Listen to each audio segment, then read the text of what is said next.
हरियाणा और महाराष्ट्र में सुबह से ही वोटिंग का सिलसिला लगातार जारी है। तमाम अपडेट आपको बताएंगे, लेकिन उससे पहले इस वक्त की अहम खबर हम आपको बता दें। अयोध्या तनाजा मामले से जुड़ी हुई है। मुस्लिम फरीक के वकील ने चीफ जस्टिस रंजन गोगोई को इत्तला दी है कि जस्टिस गोगोई को मोल्डिंग ऑफ रिलीफ पर सीलबंद लिफाफे में फाइल देने की इत्तला दी गई है। सभी फरीक को भी ये इत्तला दी गई है। मोल्डिंग ऑफ रिलीफ पर सीलबंद लिफाफे में फाइल दी गई है।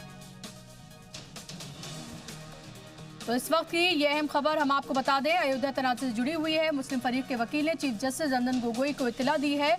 चीफ जस्टिस रंजन गोगोई को मोल्डिंग ऑफ रिलीफ पर सीलबंद लिफाफे में फाइल देने की इत्तला दी गई है कि उन्होंने ये फाइल दे दी है सीलबंद लिफाफे में। मुस्लिम फरीक के वकील ने चीफ जस्टिस रंजन गोगोई को इस बात की इत्तला दी है। इस वक्त की अहम खबर हम आपको बता रहे हैं। हम आपको ये बता दें कि 40 दिन तक लगातार डे टू डे हेयरिंग हुई और उसके बाद सुनवाई मुकम्मल कर ली गई और अब इंतजार है तो बस कि क्या इस पूरे मामले को लेकर फैसला सुनाया जाता है। उम्मीद ये की जा रही है कि नवंबर के दूसरे हफ्ते में इस पूरे तनाज़े को लेकर फैसला आ जाएगा।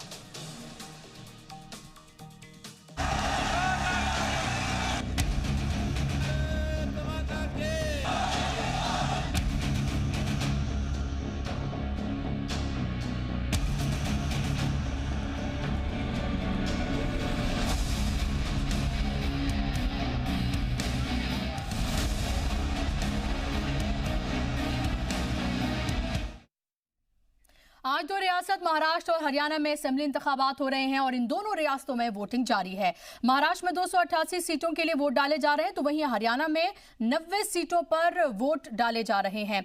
दो रियासतों के अलावा 17 रियासतों की 51 असेंबली सीटों पर भी वोटिंग हो रही है। बिहार के समस्तीपुर और महाराष्ट्र की सतारा लोकसभा सीट पर भी आज ही वोटिंग हो रही है। 2019 में मई में हुए लोकसभा इंतखाबात के बाद पहली बार दो रियासत महाराष्ट्र और हरियाणा में असेंबली इंतखाबात हो रहे हैं। इन दोनों रियासत में बीजेपी इख्तिदार में वापसी की कोशिश कर रही है। आज का इंतखाब इसलिए भी खास है क्योंकि कई चीजें हैं जो कि पहली बार हो रही हैं। 2019 के लोकसभा इंतखाबात के बाद ये पहला इंतखाब है। आर्टिकल 370 मनसूख होने के बाद भी ये पहला इंतखाब है। तलाक़े सलासा कानून बनने के बाद भी ये पहला इंतखाब है और अयोध्या पर समात खत्म होने के बाद भी ये पहला इंतखाब है। ऐसे में एक बार फिर से मोदी सरकार के कामकाज की बुनियाद पर दो रियासतों के असेंबली इंतखाबात में वोटिंग की उम्मीद है। और वहीं हम बात करें उत्तर प्रदेश की 11 असेंबली सीटों पर ज़िमनी इंतखाबात जारी हैं। ईवीएम में कैद होगी 109 उम्मीदवारों की किस्मत। 11 असेंबली सीटों पर 109 उम्मीदवार जो हैं वो इंतखाबी मैदान में हैं। गंगो, रामपुर, सदर, इगलास, लखनऊ कैंट, गोविंद नगर, मानिकपुर, प्रतापगढ़, जैतपुर, जलालपुर, बल्हा और घोसी।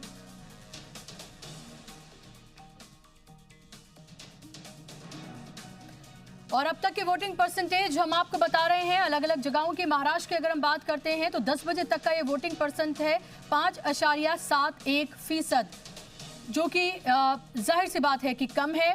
उम्मीद ये लगाएंगे कि जैसे जैसे दिन आगे बढ़ेगा इसमें तेजी आएगी और हम अपील करते हैं जी मीडिया की तरफ से, जी सलाम की पूरी टीम आप लोगों से अपील करती है अपने घर से बड़ी तादाद में बाहर निकलें, अपने वोट का इस्तेमाल करें, यह आपका हक है। और अगर आप बदलाव भी चाहते हैं तो आप इसी से ही बदलाव ला सकते हैं। ये आपकी ताकत है, अपनी ताकत का इस्तेमाल करिए जो 5 साल में आपको एक बार मिलती है और ये मौका देती है सरकार को ये बताने का कि अगर आप हमारे हक में काम करेंगे तो आपको चुन के दोबारा भेजेंगे, अगर आप हमारे हक में काम नहीं करेंगे तो कुर्सी से भी हम आपको हटा सकते हैं। डेमोक्रेसी में प्रजा ही राजा होती है, आवाम राजा होती है, वो तय करती है कि वो कुर्सी पर किसको बिठाएगी। तो इसकी अहमियत को समझिए, अपने घर से निकलिए और अपने वोट का इस्तेमाल करिए। तो महाराष्ट्र और हरियाणा में अब की बार किसकी सरकार, ये सवाल 24 तारीख तक बना रहेगा और 24 तारीख के पर ही ये गुत्थी सुलझेगी कि महाराष्ट्र और हरियाणा में किसकी सरकार बनती है। एक दौर में हरियाणा की पॉलिटिक्स के मरकज में जाट पॉलिटिक्स हुआ करती थी। हालांकि वक्त के साथ साथ हरियाणा की सियासी पहचान भी बदलती चली गई। मजबूत और टिकाऊ सरकारों का दौर आया। रियासत के तीनों साल परिवार हरियाणा की सियासत में पीछे होते चले गए और जाट पॉलिटिक्स ने भी अपना असर खो दिया। हरियाणा वो रियासत है जहां की सियासत ने आया राम गया राम जैसे मुहावरे को जन्म दिया, जहां की सियासत कभी तीन लालों बंसीलाल, भजनलाल और देवीलाल के इर्द गिर्द घुमा करती थी। एक दौर में हरियाणा की सियासत के मरकज में जाट पॉलिटिक्स हुआ करती थी। हालांकि वक्त के साथ हरियाणा की सियासी पहचान भी बदलती चली गई है। मजबूत और टिकाऊ सरकारों का दौर आया है। रियासत के तीनों लाल कुनबे हरियाणा की सियासत में पीछे होते चले गए हैं और जाट पॉलिटिक्स ने भी अपना असर खो दिया। 2014 के बाद हरियाणा में एक और लाल मनोहर लाल आए, जिसके बाद से रियासत की सियासत ने कई करवटें ली हैं। 90 असेंबली सीटों वाला हरियाणा एक बार फिर इंतखाबी अखाड़े में है। साल 2014 में हरियाणा की 90 सीटों में से 47 पर बीजेपी ने कब्जा जमाया था। आईएनएलडी को 19 सीटें मिली थी तो कांग्रेस 15 पर सिमट गई थी। बाकी की 9 सीटों पर दूसरी पार्टियों और आजाद उम्मीदवारों ने कब्जा किया था। हरियाणा इंतखाब में बीजेपी की ताकत सीएम मनोहर लाल खट्टर के कामकाज के साथ साथ मोदी और शाह की जोड़ी है, तो दूसरी तरफ रियासत में ऑपोजिशन के घर में मचे घमासान से भी बीजेपी को फायदा मिलता दिख रहा है। कांग्रेस के साबिक रियासती सदर अशोक तंवर के इस्तीफे से कांग्रेस के घर में जारी जंग सड़क पर आ गई, तो ओम प्रकाश चौटाला की आईएनएलडी उनके पोतों के बीच बट गई। खानदानी कलह का अंजाम ये हुआ कि इंडियन नेशनल लोकदल 2 हिस्सों में बट गई। जाहिर तौर पर वोटर्स के सामने तमाम मुद्दों के बीच पार्टियों की हालत भी है। ब्यूरो रिपोर्ट, जी मीडिया। तो सुबह से वोटिंग का सिलसिला जारी है। लगातार लोग अपने घरों से बाहर निकल रहे हैं, अपने वोट का इस्तेमाल कर रहे हैं। सीधा रुख करेंगे भिवानी का, जहां से मेरे रिपोर्टर राहुल मेरे साथ जुड़ गए हैं। राहुल, अब तक के परसेंटेज की अगर हम बात करते हैं तो क्या परसेंटेज रही है और कितनी बड़ी तादाद में लोग घर से बाहर निकल रहे हैं? देखिए, पूरे भिवानी इलाके की यदि बात किया जाए तो पूरे भिवानी में 21.64% तक अभी तक मतदान हुआ है, जो 11 बजे तक का आंकड़ा है। और चरखी दादरी की बात किया जाए तो 11.23% वहां पे मतदान हुआ है। तो जो एक मतदान का रुख है, यदि कहा जाए तो उतना जो एक पहले देखने को मिलता था, या अभी लोग निकले नहीं हैं, घरों से निकलना शुरू नहीं किए हैं। वोटिंग परसेंटेज थोड़ा सा मायूस करने वाला यहाँ पे जरूर दिखाई दे रहा है, लेकिन उम्मीद जैसे की जा रही है कि जैसे जैसे दिन चढ़ेगा वैसे वैसे लोग घरों से निकलेंगे और निकल करके फिर उसके बाद अपने मतदान का इस्तेमाल करेंगे, वहां पर इस्तेमाल करेंगे। हमारे साथ क्योंकि सांसद हैं यहाँ के भिवानी के, जी आप बात करिए। मेरे साथ क्योंकि पहले सांसद हैं भिवानी के, उनसे जरा जरूर जानेंगे कि आखिर में क्या मुद्दा रहेगा और क्या इस बार किस करवट बैठेगा। भिवानी हमेशा से देखा गया 50-50 का रेशियो रहता है। नहीं 50-50 का बिल्कुल नहीं रहता। मेरी महेंद्रगढ़ भिवानी लोकसभा सीट में आप देखना जब रिजल्ट आएगा, और मेरी जो रिपोर्ट है, दादरी में भी हम 19-20% वोट पोलिंग हो चुकी है। आप जो 11 कह रहे थे, ऐसा नहीं है। लेटेस्ट 19-20% के आसपास वहाँ पर, और यहाँ पर भी 23-24% पोलिंग अभी तक हो चुकी है। ये सही है कि हमें सुबह हमारी सोच थी कि जिस प्रकार लोकसभा में सुबह लोग घर से निकल कर आए थे, इस बार सुबह थोड़ा सा लोगों ने थोड़ी सी ढिलाई बरती है। लेकिन जैसे जैसे हम अब देखते हैं तो हर बूथ के ऊपर बड़ी लंबी लाइन लग चुकी है। और क्योंकि ये चुनाव देश के नाम जब पीछे 5 महीने पहले लोकसभा का था, तो हमें यहाँ 10 की 10 सीटें बड़े अच्छे मार्जिन से हमने जीती थी। और इस बार भी विधानसभा में भी उससे भी ज्यादा कहीं ना कहीं बढ़कर हम विधानसभा की सीटें जीतेंगे। तो उम्मीद है कि सारी की सीटें जीतेंगे, चरखी दादरी की हो चाहे भिवानी की। लेकिन तो शाम सीट ऐसी है जहां पे सीधे हमेशा से टक्कर रहता है। 2014 में भी किरण चौधरी यहां से जीत करके निकली थी। देखो, ऐसा है, जब भी चुनाव के नतीजे आएंगे तो आप देखना, इस बार बीजेपी को दिवाली से पहले क्योंकि 24 तारीख को रिजल्ट आएगा और दिवाली से पहले हम बहुत अच्छी मार्जिन से, बहुत ज्यादा बहुमत से हम दोबारा से प्रदेश की सरकार बनाने जा रहे हैं। प्रदेश की सरकार बनाने जा रहे हैं। और देखिए, आप जो मुद्दों की यदि बात कर रही थी, तो मुद्दे यदि यहाँ पर देखा जाए तो जिससे भी हमने बात किया, तो जो मुद्दे थे वो राष्ट्रवाद के मुद्दे ज्यादातर लोग बात कर रहे थे, 370 की लोग बात कर रहे थे, इसके अलावा कश्मीर के हालात की बात कर रहे थे। ये सभी चीजें यहाँ पे रही थी। साथ ही साथ यदि देखा जाए तो क्योंकि असेंबली इलेक्शन में जो लोकल मुद्दे होते हैं वो हावी होते हैं, क्योंकि लोगों को रोजगार चाहिए होता है, सड़क, बिजली, पानी, कारोबार, तालीम, हॉस्पिटल्स, ये तमाम चीजें होती हैं जो हमने देखा है कि असेंबली इंतखाबात में, इलेक्शन में सबसे ज्यादा ये मुद्दे हावी रहते हैं। लेकिन इस बार हमने देखा कि चाहे हम बात करें तमाम लीडर्स की जिन्होंने रैलियां की या फिर हम बात करें अवाम की, लग रहा है कि जो राष्ट्रीय मुद्दे हैं वो सबसे ज्यादा यहाँ पर देखने को मिल रहे हैं। आखिर इस तरह का चेंज जो है वो क्यों देखने को मिल रहा है? क्या एक नैरेटिव सेट कर दिया गया है?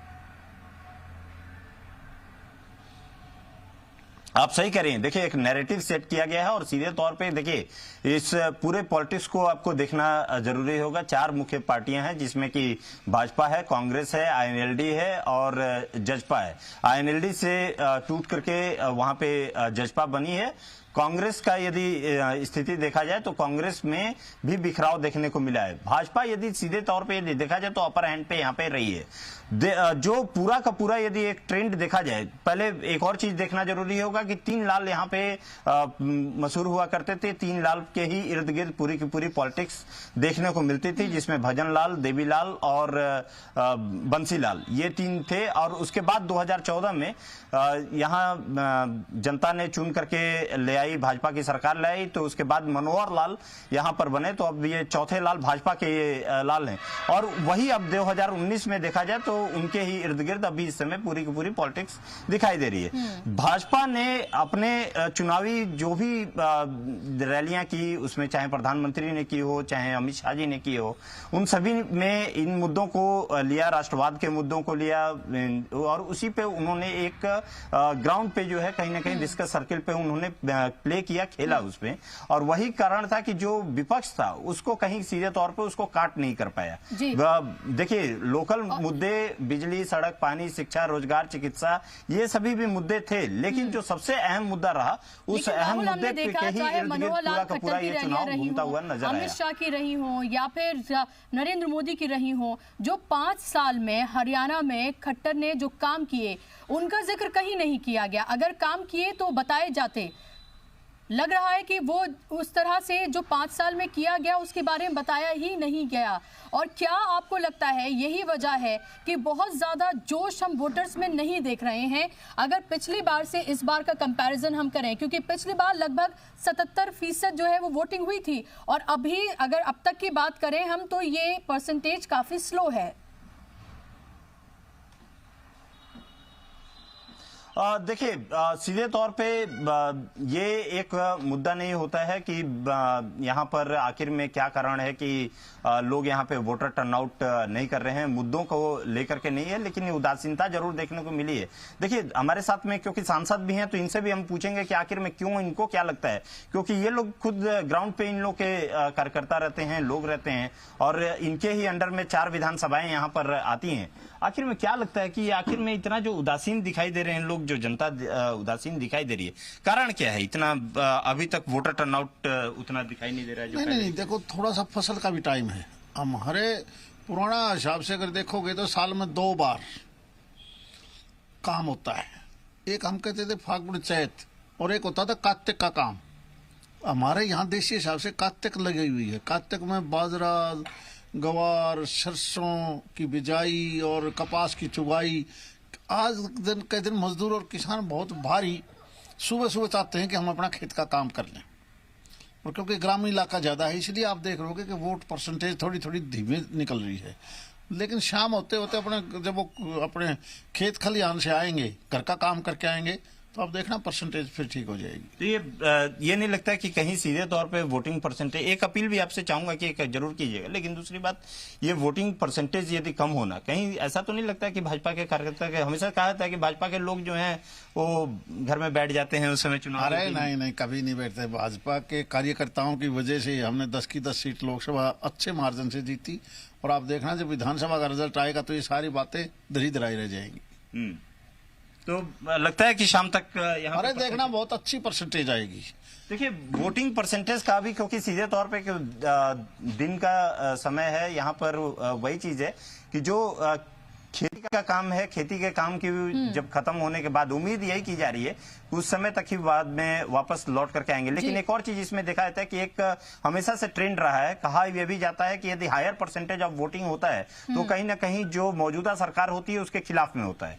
लेकिन ये देखना होगा कि इस बार क्योंकि अभी वोटिंग परसेंटेज लोगों का कम है, लोग कम निकल रहे हैं, करना होगा जब तक शाम वोटिंग होती है, शाम तक हो सकता है कि ये बेहतर हो, ऐसी उम्मीद हम करते हैं और ये अपील भी करते हैं कि लोग ज्यादा से ज्यादा तादाद में घर से निकले। राहुल, बहुत शुक्रिया आपका हमारे साथ जुड़ने के लिए, आपके पास लौटेंगे और अपडेट के लिए। फिलहाल मेरे साथ मेरे रिपोर्टर आसिफ भी जुड़ गए हैं रोहतक से।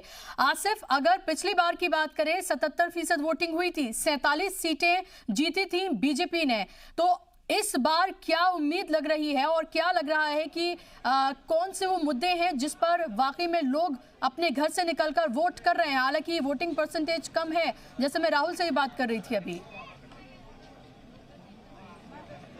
बुशरा, सबसे पहले मैं आपको एक तस्वीर दिखा दूं। देखिए ये तस्वीर है, जो लोग यहाँ पे खड़े हैं, जो वोटर अपने अपने बारी का इंतजार कर रहे हैं। और सबसे बड़ी चीज है कि मैं इस वक्त रोहतक के सांगी गांव में खड़ा हूँ। ये सांगी गांव जो है वो भूपेंद्र सिंह हुड्डा का गांव है। भूपेंद्र सिंह हुड्डा जो पूर्व मुख्यमंत्री रहे हैं, उनका ये गाँव है। और उस गाँव में आप देख सकते हैं किस तरीके से वो वोट कास्ट करने आए थे, और खुद यहाँ पे भूपेंद्र सिंह हुड्डा इस गाड़ी से अभी वोट कास्ट करने के बाद निकल रहे हैं। उनके बेटे दीपेंद्र हुड्डा है और तमाम परिवार है, उनके भाई भी है। तो आपने वोट दे लिया? हाँ जी, आपने वोट दे लिया? हाँ जी, हाँ जी। अपनी जिम्मेदारी सबसे पहले आपने निभाई? हाँ जी, बिल्कुल सबसे पहले। आपको लगता है कि सभी लोगों को वोट देने के लिए निकलना चाहिए? हाँ, बिल्कुल निकलना चाहिए। और यहाँ तो पूरा जो है इलाका में टूट पड़ा है अपनी वोट डालने के लिए। अच्छा। और हुड्डा साहब को मुख्यमंत्री वोट डालने के टूट पड़ा है, और हुड्डा साहब को मुख्यमंत्री बनाने के। बिल्कुल। देखिए साफ तौर पर जैसे मैंने कहा कि लोग तमाम लोग जो है वो धीरे धीरे करके अपनी बारी का इंतजार कर रहे हैं। मैं एक तस्वीर आपको और दिखाने की कोशिश कर रहा हूँ कि देखिए ये लंबी तस्वीरें हैं। ये साफ तौर पे आप समझिए कि लोग अपनी अपनी बारी का इंतजार कर रहे हैं वोट डालने के लिए। और कहीं ना कहीं से देखिए यहाँ पे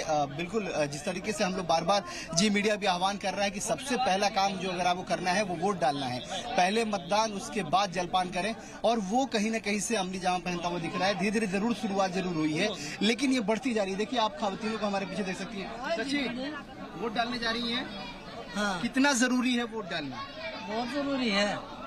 कितना जरूरी है वोट डालना? बहुत जरूरी है, बहुत जरूरी है, बहुत जरूरी है। आसिफ, जो आपके साथ यहाँ वोटर्स मौजूद हैं, अगर आप उनसे बात कर सके तो ये बात करिए कि किन मुद्दों पर वो वोट कर रहे हैं। ऐसे दिखाइए। बिल्कुल।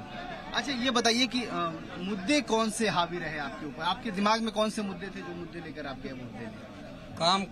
काम करेंगे, विकास करेंगे, और ये बीजेपी ने जो जोड़े। बिल्कुल। देखिए साफ तौर पे है कि ये कह रहे हैं कि देखिए विकास के नाम पे, काम करने के नाम पे, जो इनके काम आ सके उसके नाम पे कहीं ना कहीं से स्थानीय मुद्दे हैं यहाँ पे। लेकिन बात जैसा बुशरा आपको भी पता है कि इस बार जो स्थानीय मुद्दों से ज्यादा राष्ट्रीय मुद्दे हावी रहे चुनाव में, हरियाणा के चुनाव में राष्ट्रवाद का मुद्दा हावी रहा, 35A का मुद्दा हावी रहा, 370 का मुद्दा हावी रहा। बिल्कुल आसिफ, लोगों से ये पूछिए कि 35 से 370 राष्ट्रवाद के मुद्दे पर क्या लोग हरियाणा में वोट कर रहे हैं, या फिर उनके लोकल मुद्दे उनके लिए ज्यादा अहमियत रखते हैं क्योंकि असेंबली इलेक्शन है? सीधी तस्वीर आपको पहले बुशरा मैं दिखा रहा हूँ। ये देखिए ये हुड्डा जी के परिवार है यहाँ पे मौजूद है। मैम आपने वोट कास्ट कर लिया?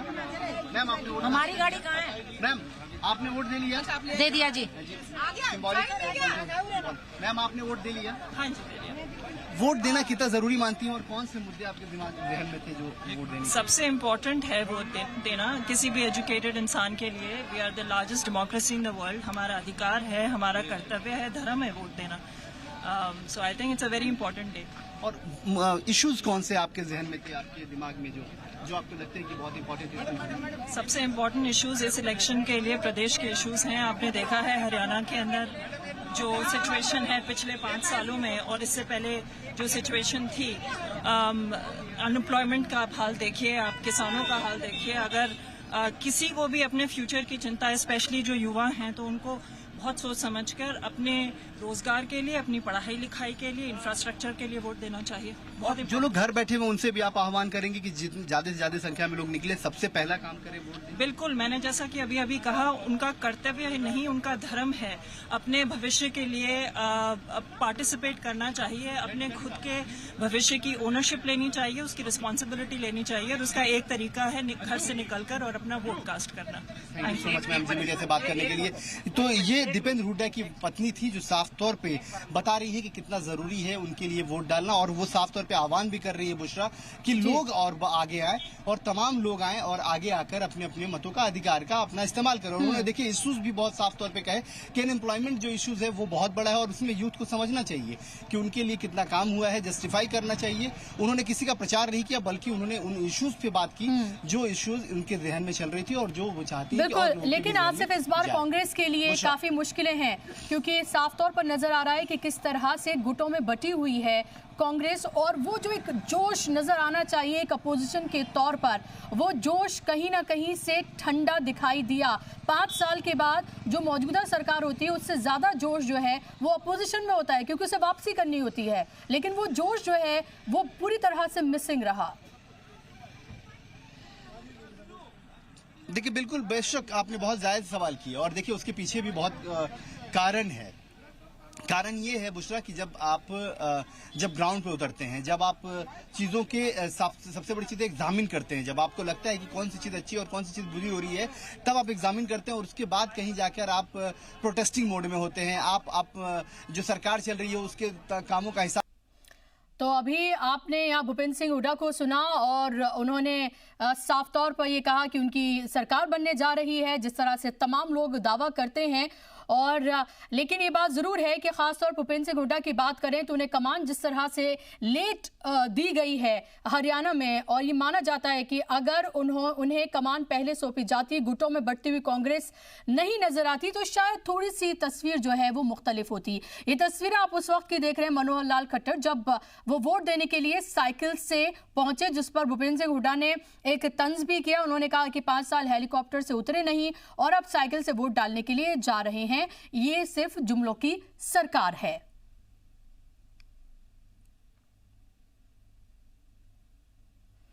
तो आपने देखा कि किस तरह से यहाँ पर मुख्तलिफ तरीके से, ढंग से, अलग अलग तरीके से लोग जा रहे हैं, अपने वोट का इस्तेमाल कर रहे हैं। हम एक बार फिर से आपसे अपील करते हैं कि आप अपने घरों से बाहर निकलें, अपने वोट का इस्तेमाल आप जरूर करें। ये आपका हक है, ये आपकी पावर है।